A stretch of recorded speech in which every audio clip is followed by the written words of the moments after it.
Here is a quick review on this VEVOR TV stand mount. It does have a swivel, and this one will fit between 32 inches to a 55-inch TV. This one here is a 50-inch. And going up closer, you have this base here, super heavy. And let's go around the back here again. Oh yeah, let me show you the. So you got like a nice swivel here. This is the furthest it'll go on both sides. Let me show you on the back here. So you got this here, and you can go all the way back like that, and all the way back over here. Now also take note, you can see the height from the base to the TV. I can actually raise that up a couple inches up or a couple inches down. Let me show you on the back here.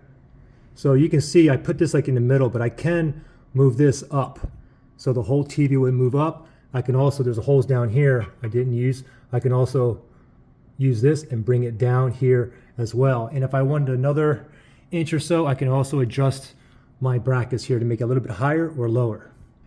Nice and sturdy. This base is really, really heavy too. Definitely heavier than I expected. Give you one more look here.